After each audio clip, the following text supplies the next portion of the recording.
Bart. Thanks for being here. I'm like the inappropriate cousin that comes over for Christmas. Yeah. It's good to be back. Like the inappropriate uncle that's always here. Oh, sorry, Steve. Deacon do wrong. Write that down. You're matching. You're all matching. No, man, great minds think alike. Appreciate it, Brody. I like it. I like it. He's one of the guys calling Gruden, though. Yeah. No doubt. Trying to come out of retirement. Heck yeah, they the oldest team in the NFL, right? Might as well add me to the fray. The Steelers head to Baltimore in an AFC North matchup this weekend. Helping lead the way for Pittsburgh is James Conner, who had a heavy workload in the absence of Le'Veon Bell. Conner is third in the league in yards and second in rushing touchdowns. In fact, he's been so good, Baltimore defensive coordinator Wink Martindale says he would rather face Le'Veon Bell. I hope he shows up like right before the game, and they want to play him. Look, it's like this. I think it's like since 2015. If you look at their stats, there's a lot of stats in different categories that the Steelers are actually better without him. They're better in those categories since 2015 without Le'Veon. So that might be why he's riding a jet ski down in Miami right now. I don't know. Shots fired. Shots fired. Is Wink right? Are the Steelers better without L. Bell? I'm not falling for the pump fake. Hell no, he ain't better than Le'Veon Bell. Le'Veon Bell's the best back in the NFL, and he hopes that he's going to step off and call in and play before because he knows he needs that hamstring helper right now. You talk about a guy who I think is a better version of Todd Gurley. He's been doing it for a longer period of time. Wow. He's the best back. He's the most feared back. He's the best slot receiver at running back in the game.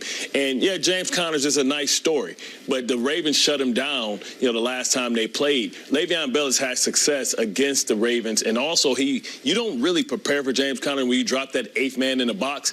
You drop that eighth man in the box for Le'Veon Bell, which opens everything up for Antonio Brown. That's why Antonio Brown loves when Le'Veon Bell's in the backfield. Juju gets work because now you can double team Antonio Brown and Juju is able to work. You don't know who to double, who to take away when Lev Bell is back there. But, Sarah, you were on to this earlier. You said, Chris, is this a little coach speak? Yeah, absolutely. Coach trying to talk to the troops and everything to make sure they're still as focused as if Le'Veon Bell was there. Because typically, sometimes it's just human nature. You have a guy who's a sub. The guys don't necessarily have the focus to detail and everything. So I got it, Wink Martindale there, letting the defenders know, oh, no, they're actually better. And there are some stats that if you happen to look at them the right way, that you could try to draw that conclusion. But what they can do with Conner is less thing. They have less options compared to with Le'Veon Bell. This Baltimore defense, they'll be prepared because this is a rivalry game. Oh, yeah. This is not about one player, so they'll come in focused. But, Wink, I understand. I understand what you're trying to do there. Listen, I hate to say this because it's very off-brand for me, and it might undercut some points I'm going to make later in the show. But at times, stats lie, okay? Yeah, absolutely, at times, you can make stats to say what you want them to say. Here's a stat. Pats have a higher win percentage without Rob Gronkowski than with him. Anybody think they're better without Rob Gronkowski than with him? I understand that Le'Veon Bell threw 8 games last year versus James Conner threw 8 games this year. Well, wow, James Conner's been better. Now, we also know that Le'Veon Bell's first 3 games last year were very slow because he had missed all of training camp, wasn't someone who was used to. But here's the other thing that we have to be careful about when we look at James Conner, the receiver. And by the way, James Conner sat right here, and I told him at the beginning of the year, I doubted him. I thought he was just replacement-level player. He's proven to be more than that. He is a starting caliber running back in the league. And even if you think Bart is overstating Le'Veon Bell as the best running back, everyone knows he's one of the 3 or 4 best, and James Conner isn't that. But what people are missing in some of this side-by-side analysis is we've never seen Le'Veon Bell play in 2018 NFL. We've never seen Le'Veon Bell play what his numbers would be as a receiver in this offensive explosion, in this NFL where everyone is throwing for 300 yards a game, where everyone is scoring is at an all-time record. So it's one thing to say, well, look at his numbers last year to this year. Man, the NFL has changed drastically in just 1 year. Yes. We get it every single week from the league. See, here's the new record this week. Here's the new passing record. Here's the new mark. So in that regard, James Conner's done a great job filling in for Le'Veon Bell. But a full-strength Le'Veon Bell, of course, presents more problems than a full-strength James Conner. Bart, you mentioned that they shut down Conner in Week 4. Pittsburgh reeled off 3 straight wins since that loss. Can the Ravens take anything from that win? Well, absolutely.